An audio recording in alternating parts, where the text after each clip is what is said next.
Now, Mercury is the planet that's usually closest to Earth. Does that surprise you? Did me. Venus certainly gets closer to us than Mercury. It can be as close as 25 million miles. After all, Venus is the second planet from the Sun, and Earth is the third. Even Mars gets closer to Earth than Mercury.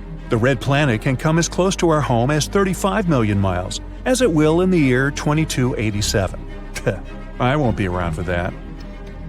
The average distance from Earth to Mercury is 48 million miles, but Mercury is still usually the closest planet to Earth. That's because Venus is usually somewhere on the other side of the Sun for 112 days, and Mars is usually far away in its highly elliptical, almost 2-year-long orbit. That leaves Mercury zipping between the Earth and the Sun every 44 days, and thus usually closer to Earth than either Venus or Mars. Hey, good trivia question to pull on your friends, isn't it? 22 spacecraft have successfully flown to Venus, and over 30 spacecraft have flown to Mars, but only 2 have ever gone to Mercury. So, what's so hard about going there? Well, it has to do with the Sun. Mercury is not only the planet that is usually closest to Earth, it is also the planet that is always closest to the Sun, 28.6 million miles close, to be precise. Being that close to the Sun creates navigational challenges, to put it mildly.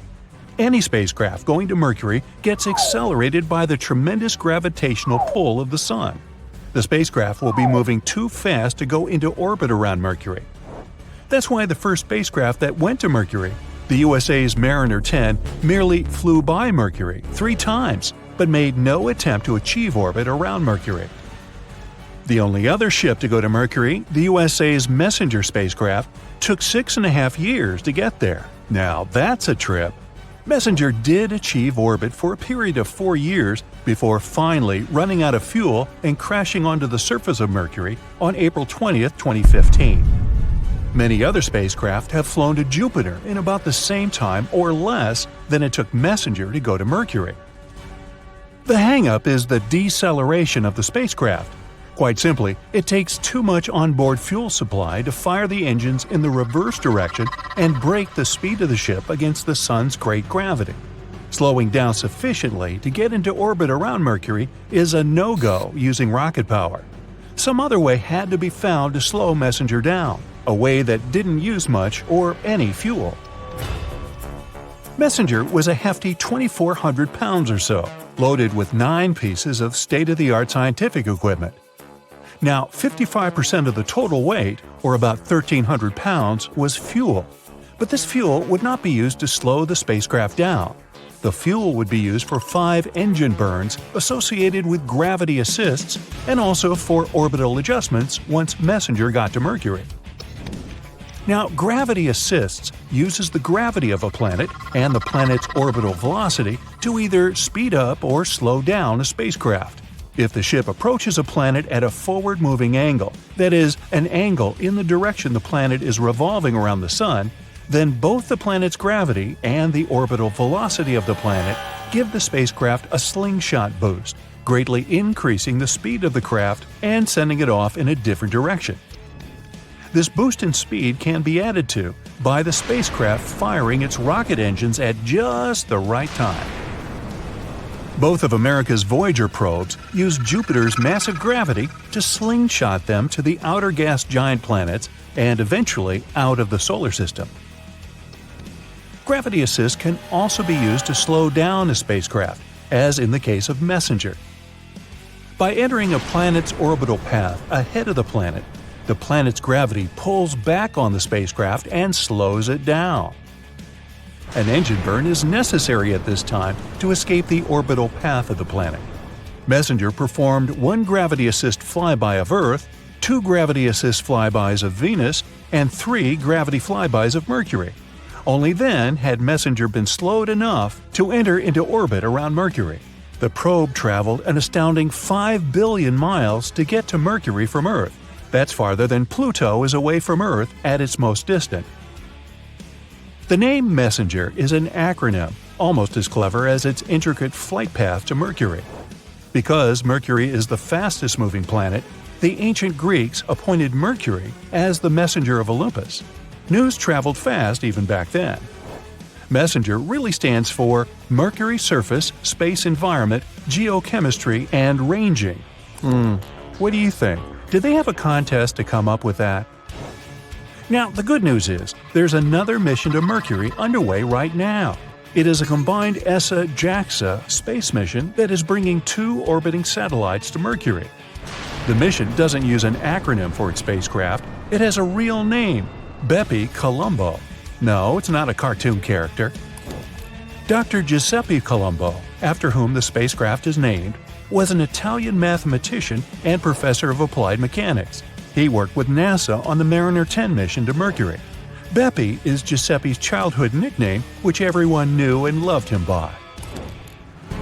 NASA had been content with one flyby of Mercury, the first ever, but Professor Bepi calculated that with a slight adjustment of the flight path to enable a gravity assist at Venus, Mariner 10 could fly by Mercury again and again on different orbits around the Sun.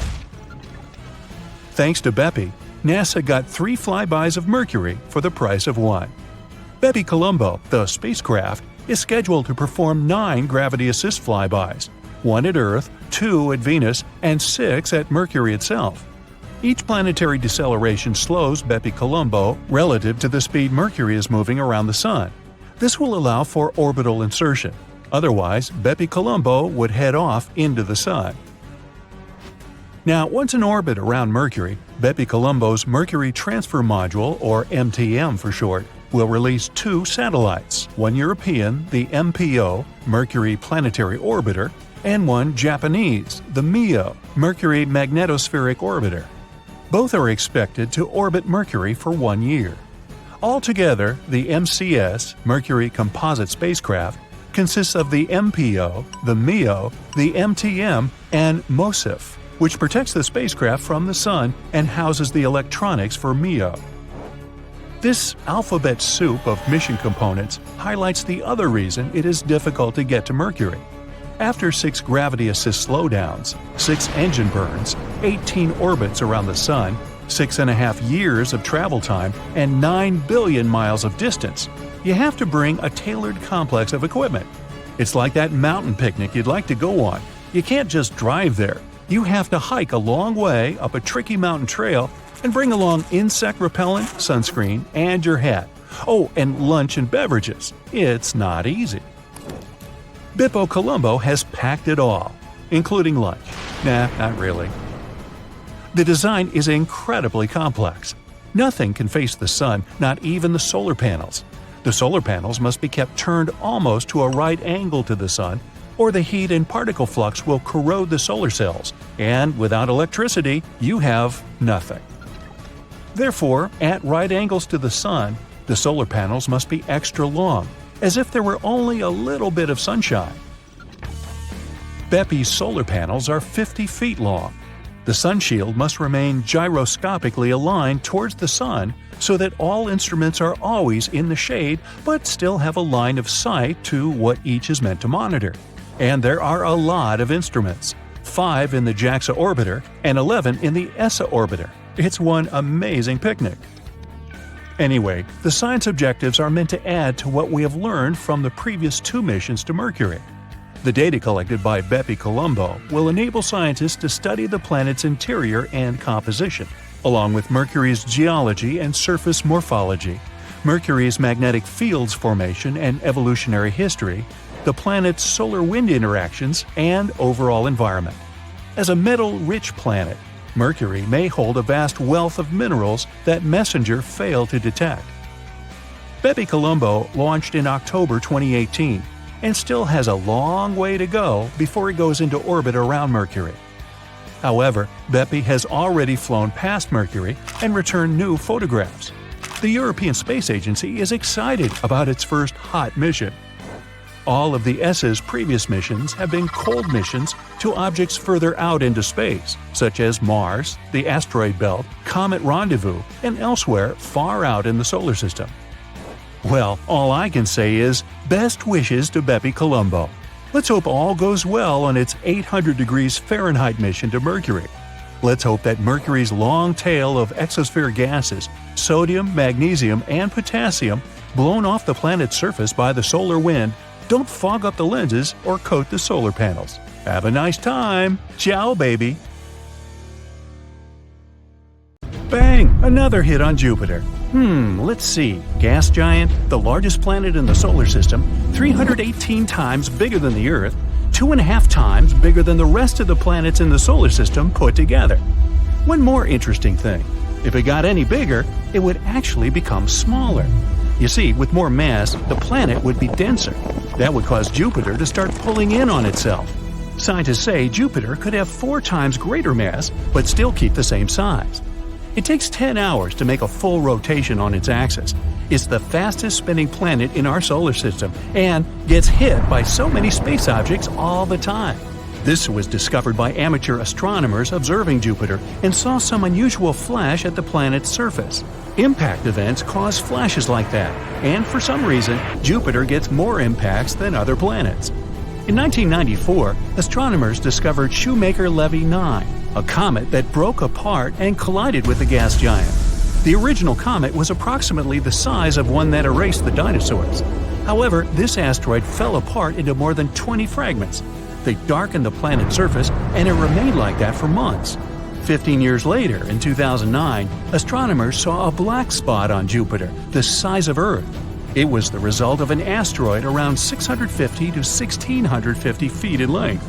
The biggest asteroid recorded on Earth hit the area of Tunguska, Russia in 1908. This caused a massive explosion, even though no one ever found a crater. So, why is Jupiter the target for so many space objects? Asteroids and comets that pass by Earth and Jupiter go almost at the same speed. The number density of the space object that may interact is almost the same too. But the cross-section of what they might hit is very different. Jupiter has 11 times the diameter of our planet, which means it has around 125 times the cross-section. The more massive some planet is, the stronger its gravitational attraction. So, it will entice some space objects drifting by. Our gravitational field is weaker than Jupiter's. If some object passes near us moving at a speed of 22,300 miles per hour or less, our gravitation will attract it. Asteroids and comets usually move at bigger speeds. Jupiter attracts most of the comets and asteroids passing by. If our planet was hit by such big objects as frequently as Jupiter, we'd have extinction like with dinosaurs thousands of times more often. In 2020, scientists found there was an unusual asteroid in the orbit of Venus, the first one there. The size of a small mountain and rich in minerals we can find in Earth's deep rocks. They even think it could be a clue to a bigger set of asteroids created when our solar system was forming. That's not the only mystery around Venus. The planet has insanely violent winds that drive clouds and storms around the planet at speeds greater than 220 miles per hour. That's 60 times faster than Venus itself rotates. Also, scientists are still not sure what happened with its oceans. They believe since the planet is so close to the Sun, the water evaporated and went into the atmosphere as steam. It trapped heat coming from the Sun, heat that would have vaporized more and more water over time. Venus probably had an environment like on Earth, but a very long time ago. The theory says many comets and asteroids were slamming into Venus. Billions of the planet's pieces were flying all around. Some may have even crashed into Earth's moon. Pieces that slammed into our planet are probably buried very deep, since we have greater geological activity than the moon. Uranus also had a collision, but a more serious one than asteroids. The rest of the planets in our solar system mostly have an axis of rotation that kind of points up from the elliptical plane. Uranus is tilted, lying on the side, so a season there lasts 42 years, when either its south or the North Pole is pointed at the Sun. Most of the planets also rotate counterclockwise when you see them from above our solar system. Venus does the opposite, which means maybe it was kicked off axis a long time ago. Uranus may have collided with the other space body millions of years ago. When our solar system was still very young, the orbital configuration of Saturn and Jupiter may have crossed. Their gravitational forces kind of created orbital momentum and transferred it to Uranus.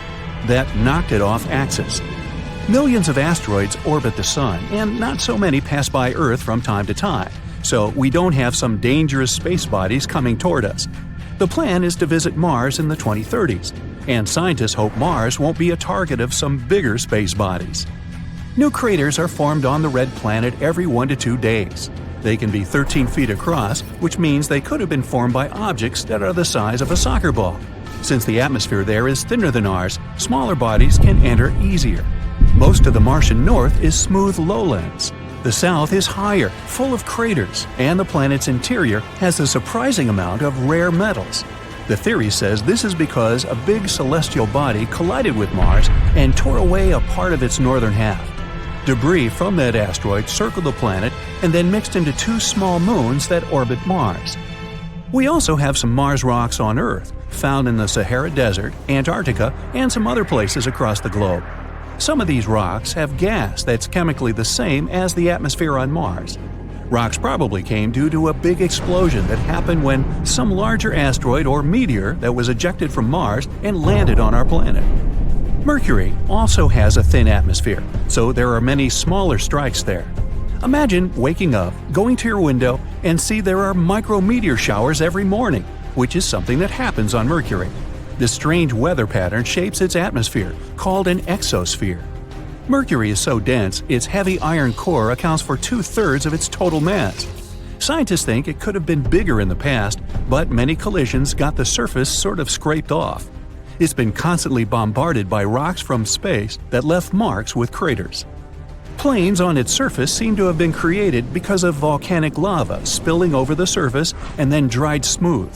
Many craters are filled with such a material, which means there's one more thing that rocked Mercury's world: volcanoes. There's an unusual group of asteroids discovered near Neptune. Wide range in sizes, from big metropolitan areas to tiny pebbles. They are thought to come from an asteroid group called the Kuiper Belt. It makes a ring well beyond Neptune. But these new asteroids have different colors than the Kuiper Belt. They're so far away from the Sun, their surface was supposed to stay almost pristine, but they have a similar color to those sun-baked asteroids around Jupiter. Like the rest of the planets, Neptune gets heat from the Sun. But there's something mysterious inside the planet that makes it generate more heat than it gets. This affects its weather, and Neptune has the weirdest weather in the whole solar system.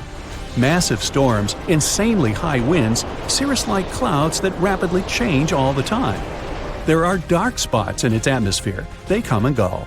We receive 1,000 times more sunlight than Neptune. Gas giants like Saturn and Jupiter can protect our planet from asteroids. Without them, the big impacts that created enough debris to form both moons and other planets would happen more often. There's a huge asteroid going around Saturn, which could be a potential flyby by 2031, more than 10 times bigger than the asteroid that erased the dinosaurs. Titan, one of the moons orbiting Saturn, 80% more massive than our moon, is actually the only moon in our solar system that has an atmosphere. It's 1.5 times thicker than ours and consists mainly of nitrogen, like our atmosphere. No one knows where all that nitrogen came from. However, unlike Saturn and most of the other places in our solar system, its moon has a real potential to host life. You may think the Earth is pretty big, but the Sun makes up almost 99.9% of the mass of the whole solar system. The rest of the mass is made up by the planets and their satellites, asteroids, comets, gas, and dust. It's around 93 million miles away from our planet, but it keeps us warm every day. Its temperature is about 10,000 degrees Fahrenheit, but the space surrounding it is still cold as ice. To understand this, we need to distinguish between heat and temperature. Heat is the energy inside some object. Temperature is something that tells us if that object is hot or cold. When the heat is transferred to that object, it makes its temperature go up. When the object is losing heat, the temperature goes down. Heat can be transferred in 3 different ways. The Sun does it through radiation. That means it's releasing heat in the form of light. Your body radiates heat too, as infrared waves. That's why thermal imaging cameras will detect that you're in the room even at night. The hotter the object, the more heat it will radiate. The temperature only affects matter. Since space is mostly a vacuum, it doesn't have enough particles for heat to transfer in any other way than through radiation. When the heat from the Sun gets to an object, the atoms start absorbing energy, but the heat can't transfer since there's no matter in space. those rare atoms and molecules in space will absorb the heat. And they'll simply stay that way, while the cold vacuum will stay cold. There's a lot of matter inside Earth's atmosphere, so the energy of the sun can transfer easily. But if you put an object outside of the Earth's atmosphere in direct sunlight, it would end up heated to 250 degrees Fahrenheit because it's matter made of atoms and molecules. The temperature of the vacuum is negative 454 degrees Fahrenheit. That means, depending on where you are, space can either burn or freeze you. The sun isn't actually yellow. It emits light over a wide range of wavelengths. We can tell both its temperature and color by the peak in its spectrum. For instance, cooler stars will appear red, and hotter stars will be blue with yellow, orange, and white stars in between. When it comes to the sun, the spectrum peaks at a wavelength we'd usually call green, but our eye perceives it differently. So, the shade of green in combination with other wavelengths from the spectrum is going to look white to the human eye. We generally see the sun as yellow because our atmosphere scatters blue light more efficiently than the red one. During sunrise and sunset, there's more red light in the spectrum of the sun, which gives us amazing sceneries. Sunspots are part of the sun's visible surface that are on average way cooler than the sun itself. They overlap with parts that have an increased magnetic field. These parts don't allow the release of heat to the sun's visible surface. That way, the rest of the sun's surface is 3 times brighter than those sunspots. That contrast makes them appear almost black. If we could take a sunspot apart from the sun and place it somewhere in the night sky, it would be different, as bright as the moon when we see it from the Earth. All the planets in our solar system spin in the same direction because they were formed from one protoplanetary cloud, except for Uranus and Venus. They have probably had some strong impact on them that made them spin in the opposite direction. But it's different with galaxies. They don't usually form the same cloud of dust and particles. Also, they're not randomly distributed across space. They come in filaments, dense, slender strands of dark matter and galaxies, with voids in between. Proto-galaxies are linked by gravitational forces in small areas of space. This is probably because of the distribution of dark matter throughout the universe. The matter in the filaments moves in a corkscrew motion and goes towards the densest area. So, there might be a common direction galaxies tend to spin, but it's mostly random. There's a possibility we'll see a lunar elevator one day. Yep, a cable anchored to the surface of the moon. It would stretch 250,000 miles. We wouldn't be able to directly attach it to our planet because both Earth and the moon are moving. But we could keep it terminated high in our planet's orbit. Some researchers believe we could build such an elevator for a few $1 billion. The moon has resources we could definitely use. A rare form of helium found there could be of use in fusion power stations on our planet. Also, we could take some other rare elements and use them in smartphones and the rest of electronics. So, after around 53 trips up and down, the elevator could pay for itself. The cable would be as thick as a pencil, but its weight would be around 40 tons.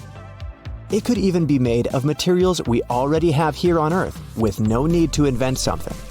There could even be a combination of 2 elevators. A spacecraft would winch up an elevator from the surface of our planet to a space station. Then it would be flung towards the moon. There would be another elevator to finally lower it down to the surface of the moon. Planets in our solar system have predictable and stable orbits, but gas-giant collisions could have happened at an early stage when a planetary system was still forming. In case of a head-on collision, 2 gas giants would merge. They wouldn't end up losing their mass, the materials in their gaseous envelopes, or the ones in their solid cores. Such a collision at a higher speed would cause the loss of the major part of the envelope gas, and very high speeds, boom, both planets are gone.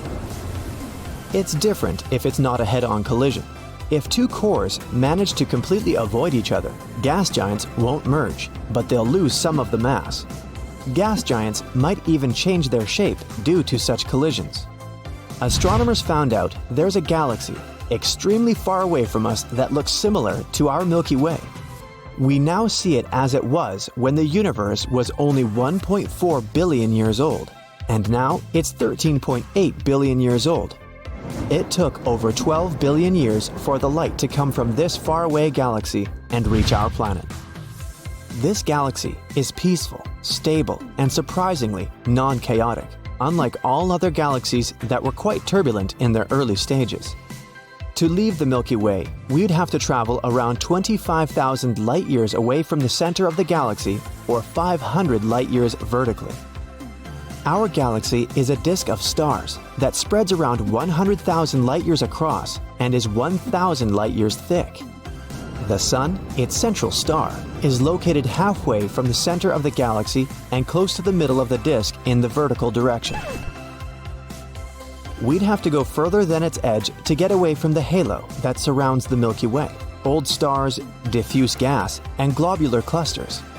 If you wanted to go even further to see the Milky Way in all its glory, you'd have to travel 48,000 light-years vertically.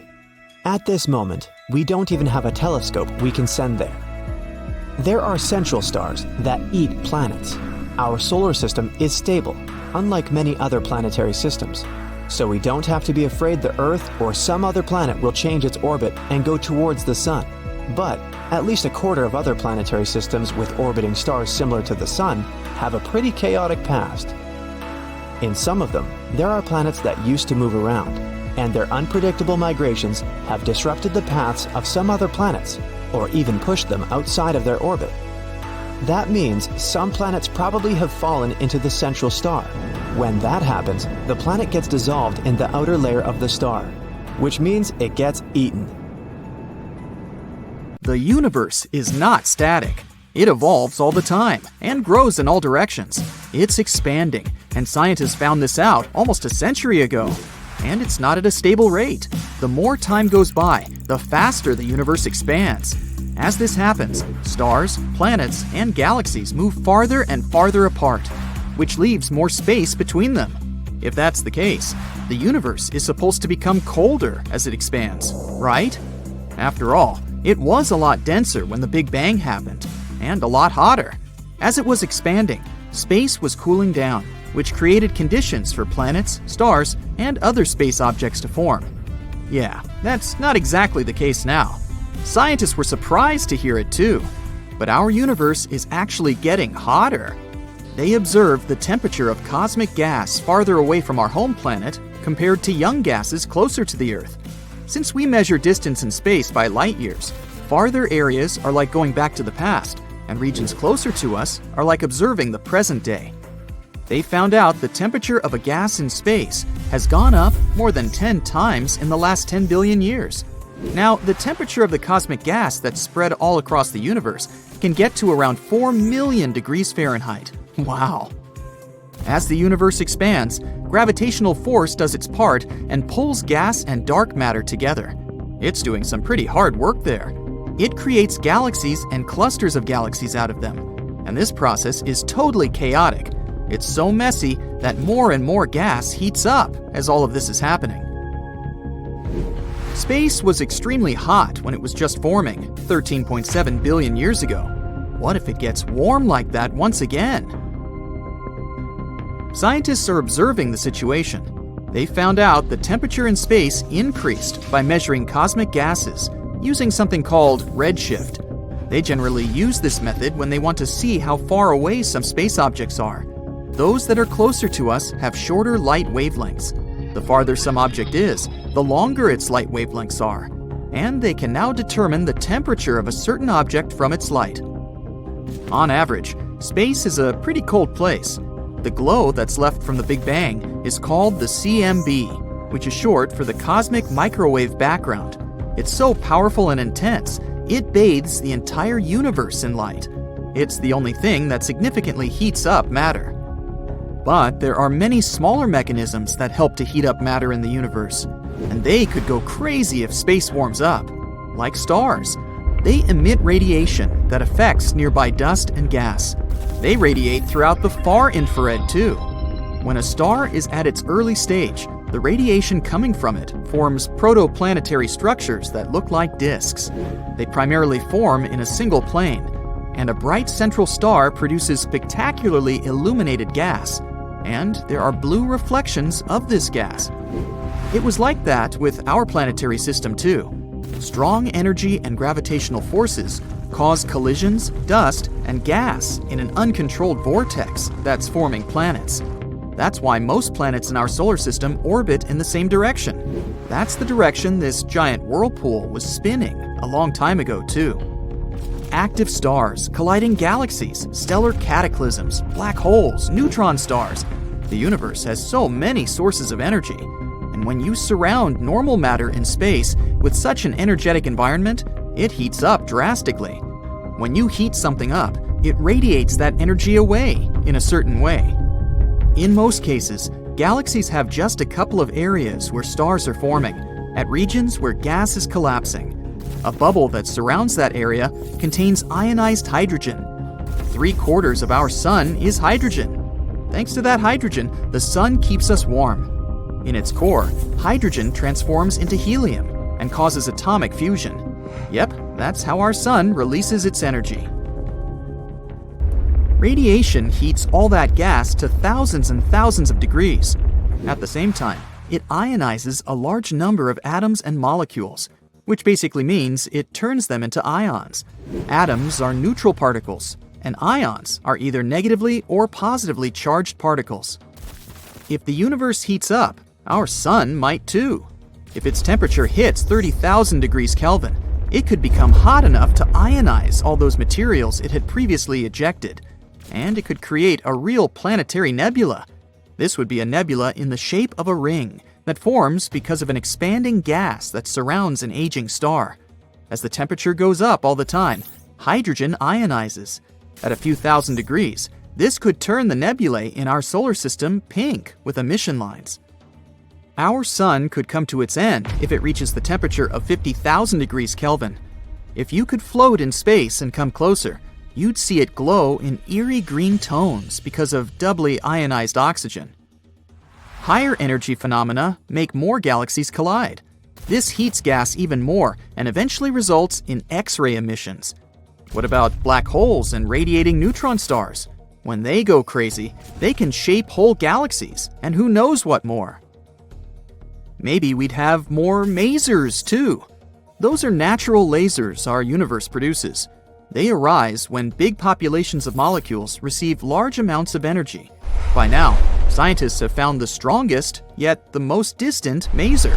So powerful, it's more luminous than the light 6,000 suns would produce, and in just one emission line. Maybe then we'd discover even stronger masers. That's in the case that we're even going to be here at all, because as the universe is getting hotter, cosmic radiation is getting stronger. Not so good for life on Earth. Increased cosmic radiation could harm us.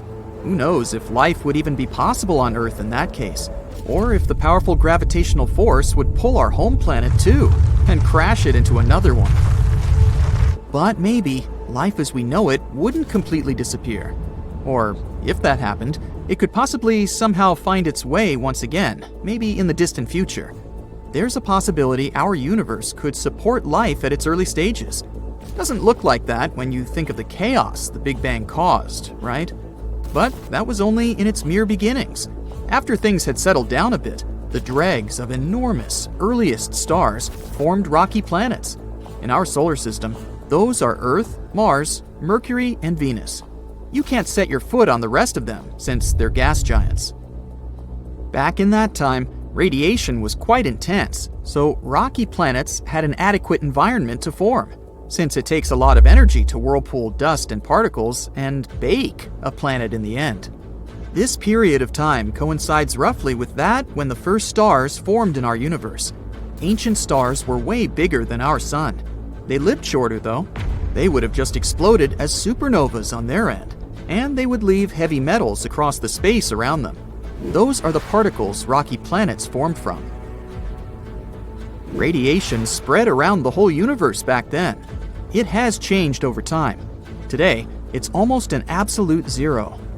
400,000 years after the Big Bang, when hydrogen atoms were forming, CMB was almost as hot as the surface of our Sun.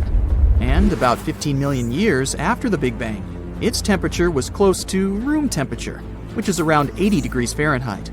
These things were happening across the universe, so there were many planets that could potentially hold life. If we were one of those ancient worlds, we wouldn't need a star to keep us warm. CMB would be enough to do it. So, it's possible that life in space is way older than we think it is. There could have been ancient worlds with liquid water on their surface. What if there were some primitive forms of organisms, like on our home planet a long time ago? Or even more developed ones? Perhaps we'll find out one day. Consider the rogue planet, the cosmic wanderer that nobody wants to take home. Basically, a rogue planet is a planet that has been ejected from its own star system and is now floating aimlessly through space like a cosmic loner. These planets aren't just a theory. Scientists have actually detected some in our galaxy. In fact, estimates suggest that there may be lots of these cosmic nomads floating around the Milky Way. And they aren't just small rocky worlds like Earth. Some of them are actually massive gas giants, many times larger than Jupiter. These behemoths could potentially have their own moons, and even their own mini-systems orbiting around them. For example, one of the most famous rogue planets we know of has a complicated name. Here, you read it for yourself. It's located about 80 light-years away from Earth, and it was discovered in 2013. This rogue planet is estimated to be around 6 times the mass of Jupiter, and is believed to be around 12 million years old. And yes, just because these cosmic loners don't have a star, it doesn't mean they're super cold. They can still generate heat and light from their own internal processes. Some may even have magnetic fields and auroras, just like Earth. In other words, rogue planets could potentially be habitable if they have the right conditions. So, what would life on such a planet look like? And could we potentially live in such a world? Well, living on a rogue planet can be a lonely existence. They have no warm sun to bask in, no cozy atmosphere to cuddle up in, and no cosmic neighbors to have barbecue with. That's why we'd have to get creative. Let's start with the most obvious problem. We'd have a hard time without light and heat. So, how do we fix this? Well, we'd probably have to invest in some really fancy space heaters and wear fashionable super-warm spacesuits. Or we could invent a whole new way to generate electricity without relying on solar power. For example, how about using geothermal energy? Now that's hot stuff. Each planet has an internal source of heat.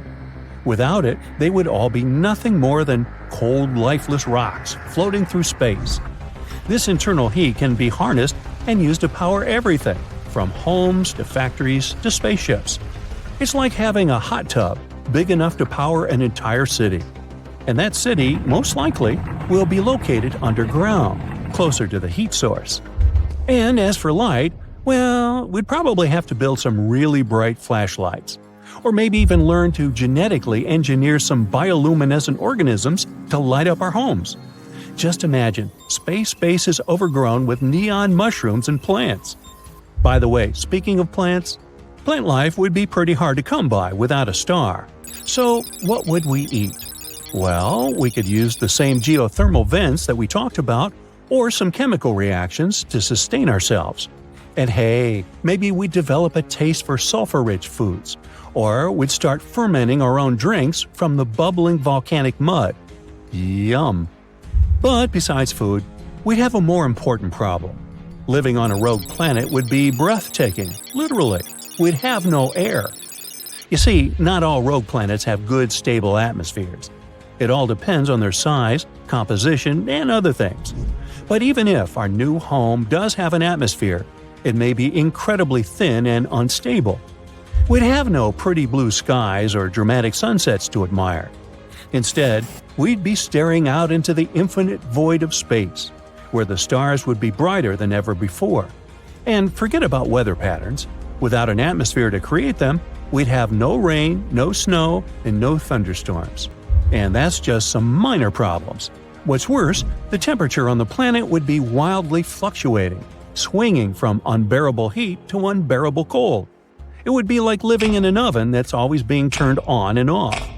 And finally, we'd be exposed to all kinds of space debris and cosmic radiation. So, if you don't want to get crispy, you might want to invest in some serious SPF. So, how do we fix it? Well, we'd have to find a way to generate our own oxygen and probably create something like a space-age biosphere. For example, we could grow some plants that could produce oxygen, or we'd learn to filter the air like a high-tech air purifier. Finally, we have the last most important problem, finding water. And here's where the underwater oceans come to our aid. Now we're really diving deep into the possibilities. Nyuk, nyuk. But seriously, scientists suggest that some of these planets may indeed have underwater oceans. It would be like living on a giant water balloon that's been buried underground, with the ground beneath your feet made of ice and rock. In other words, we could just tap into these underground oceans. They could provide us with a source of water for drinking, farming, and manufacturing. Maybe even with some other resources and materials we've never seen before. And by the way, who knows what kind of strange creatures might be lurking in those underground seas? But don't worry, even if we don't have any underground oasis, there are also other options. We could get some water from comets, ice mining, and even from the atmosphere, the one we just created before. Finally, we need to find and mine some resources to build our homes and other stuff. And a rogue planet might not have the same kinds of resources as a planet that orbits a star. It's like trying to find some treasures in a desert, not exactly a sure thing.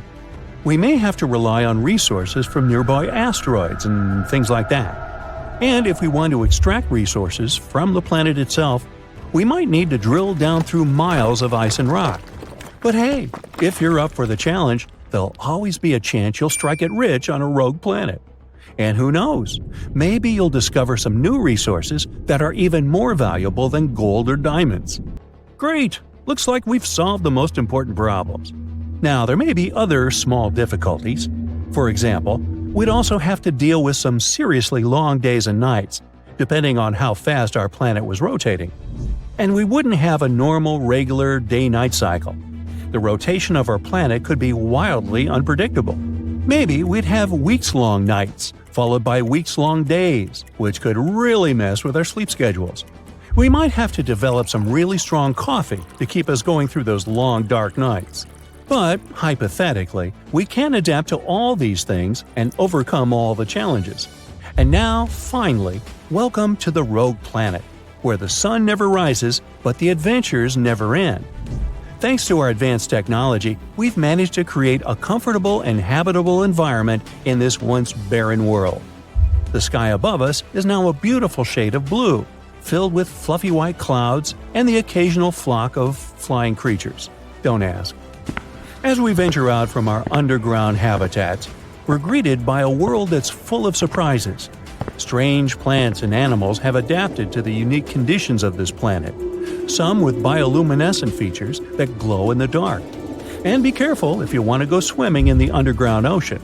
They might be home to some bizarre creatures who want to feast on… well, we'll come back to that. Maybe. As you can see, we've created sprawling cities and thriving communities, powered by the planet's geothermal energy. We also created a bunch of artificial light sources that keep things bright throughout the dark, chilly nights. Of course, we still have some problems with navigation and timekeeping, but things aren't as dull as they used to be, are they? Overall, living on a rogue planet would definitely have its challenges, but it could also be a pretty exciting way to experience the universe. And who knows? Maybe someday we'll find such a planet and actually turn it into a bustling intergalactic metropolis someday. But until then, let's enjoy and tidy up our dear Earth. Frozen plains, icy mountains with their snow-capped tops glistening in the sun, valleys, craters, eternal freezing winter. Wow. Hello there, Pluto. At first sight, it looks like a paradise for adventurers who love skiing, snowboarding, and all the other fun things you can do in snowy winter wonderlands. But the snow there is not like what you can find on the mountains of Earth. On Pluto, the mountain peaks are covered with frozen methane, while down here they're made of frozen water crystals. Because of its specific chemical composition, the snow on Pluto is red. The mountains themselves are very different too. They reach heights of up to almost 10,000 feet. But they're not rocky like ours, looking more like huge blocks of ice. Such a landscape cannot be found anywhere else in our solar system. But you'll need to pack some layers if you want to come visit. The average temperature there ranges from minus 375 to minus 400 degrees. When taking a look at it from a distance, you can see it has some kind of big, heart-shaped thing on its surface, called the Tombaugh ratio. That's actually a vast plain the size of Oklahoma, or Texas, that's covered in nitrogen ice. Scientists discovered this heart actually makes the winds of the planet blow. Craters are also big here, sometimes more than 160 miles in diameter, and some of them show signs of filling and erosion. Erosion is when land is worn away by natural forces such as wind, water, and ice. It's the same process that formed many interesting things that you can see on the surface of the Earth, like valleys, coastlines, peaks, or mountains. The fact that some craters are there because of erosion tells us that tectonic forces must be slowly changing the surface of Pluto. 1/3 of its surface is water, but not the kind that we like to drink, more like a really hard frozen ice. Water is vital for the evolution of life, but not water that's this cold, so it's unlikely that any life has formed here. At least for now. But how do we know all these things about Pluto? Well, here's the basics. Astronomers discovered Pluto in 1930, and just like with plenty other moons and planets, they named it after a figure from Roman mythology, the ruler of the underworld. Pluto was considered the 9th planet of our planetary system until 2006, after which it was recategorized as a dwarf planet. Despite its recent demotion, it is still the largest and the oldest known object in this region of the Kuiper Belt, an outer shell full of other dwarf planets and icy bodies. New Horizons. That was the name of the very first space probe that astronauts sent to have a look at Pluto in 2006. It reached a distance of up to 7,800 miles. While there, it took some important photographs and collected lots of important information, and discovered some of the mysterious cosmic oddities found on the surface of Pluto. One interesting thing about this former planet is that it sometimes has an atmosphere and sometimes not. It has an oval-shaped orbit, which means, unlike most other planets, it doesn't travel around the sun in almost perfect circles. As a matter of fact, the sun is nowhere near the center of its orbit. When its orbit takes Pluto closer to the sun, the extra heat warms up a kind of thin atmosphere made primarily from nitrogen, an element our Earth also has in its atmosphere. Right after it's created, it gradually escapes Pluto's weak gravity. When the dwarf planet moves away from the sun, the atmosphere freezes and goes back to its solid state, falling back down to the surface of Pluto as nitrogen snowflakes. Pluto's interior is supposedly warmer than its surface. Some believe there's even an ocean deep underground. Despite being the largest known body in the Kuiper Belt, Pluto is still pretty small. It is smaller than the Earth's moon, around half the width of the United States. It has 5 spinning moons of its own, the biggest one half the size of Pluto itself. Our days last 24 hours, while one day on Pluto lasts 153. Earth needs 365 days to orbit the sun, while a year on Pluto lasts 248 Earth years. So, no birthdays there at all. It sits 3.6 billion miles from the sun, which is 40 times the distance of the Earth stands. If you were standing there, on Pluto, watching the night sky, you'd see the sun as just one small distant star, indistinguishable from the rest. Since Pluto has been demoted, Neptune is now the most distant planet of our solar system. It's also pretty fascinating. It's actually a huge ball of ice and gas. Yes, it's the densest gas giant in our solar system, but you still couldn't stand or walk on its surface. You would simply sink in. But if you could stand, you'd notice that the gravity force is similar to what we have on Earth. Despite its impressive size, though, Neptune is not visible to the naked eye from here. It's the windiest and coldest planet, and 1 year there lasts 165 Earth years. Still no birthdays. It takes more than 4 hours for the light coming from the sun to reach Neptune's surface. Our next gas giant is Uranus. 1 year on Uranus lasts 84 Earth years, so you can maybe get one birthday in there, but you better make it count. Just like Neptune, Uranus can't be seen without the help of advanced technology. The rest of the 6 planets can. But you can still see all 8 of them with binoculars or a smaller telescope. Now, pause the video, see if you can make your astronomy teacher proud, and try to remember which planet comes next in order from furthest to closest to the Sun. You got it? That's right, it's Saturn, A+. Saturn is the 2nd biggest planet of our solar system, right behind Jupiter, and another gas giant where you'd sink in if you tried to walk on it. It's so gassy, you could put it in a lake and it would float. They call it the jewel of the solar system because it has a big ring system that kind of looks like a crown. Its rings are made up of dust, pieces of ice, and rock. Some of those pieces are as tiny as a grain of sand, while others are bigger than tall buildings. Next on the list, and completing our gas giant quartet, is Jupiter. Scientists call it a failed star since it's mostly made up of helium and hydrogen, just like the main star in our solar system, the Sun. But Jupiter doesn't have a mass big enough to start the chemical processes that turn it into a star. However, it is still the 5th brightest object in the solar system, right behind Mars. You probably have seen it when stargazing sometime, you just had no idea what it was. Okay, picture all the other planets combined and double their mass. That's a lot of mass, but Jupiter still has more mass than that. It's also the fastest spinning planet, so it takes only 10 hours to complete a full rotation on its axis. Our day lasts 24 hours. Imagine how it would look like to squeeze sleep, work, family, friends, hobbies, movies, all that in just 10 hours. I guess I'd have to sleep once every other day if I lived there.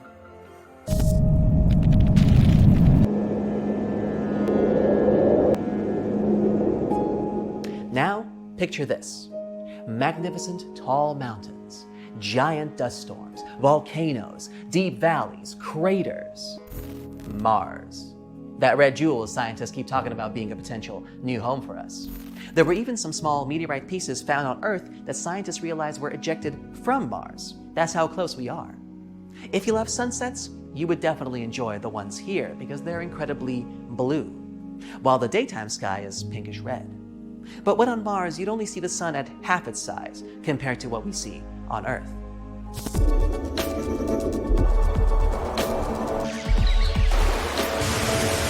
And of course, there's Earth itself.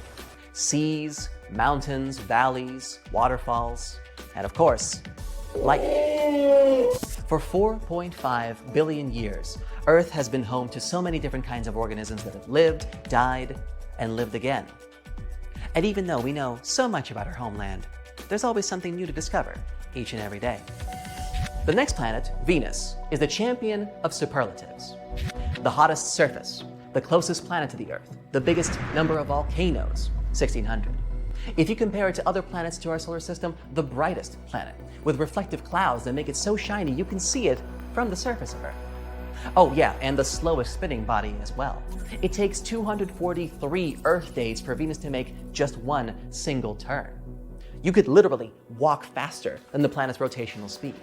Venus also goes in the opposite direction of Earth, so sunsets there are set in the east, sunrises in the west. And last, but not least, Mercury. It doesn't have any moons or rings, and it's the smallest planet in our solar system. A year there lasts only 88 days. So get ready to expand that birthday budget. Mercury is the planet the closest to the sun, but not the hottest. Venus took that title. Mercury is not the hottest because there's no atmosphere to trap the sun's heat there. But it does have wrinkles. Only 1/2 of Mercury's surface faces the sun at any given time, meaning there's an incredible difference in the temperature on either side, and of course these sides switch as the planet rotates. The iron core of this planet has cooled and contracted over millions of years due to the rapid change in heat, which is why wrinkles have appeared on its surface. Well, that's a brief tour of all the planets of our solar system. And one dwarf planet. Sorry, Pluto. Thanks for watching.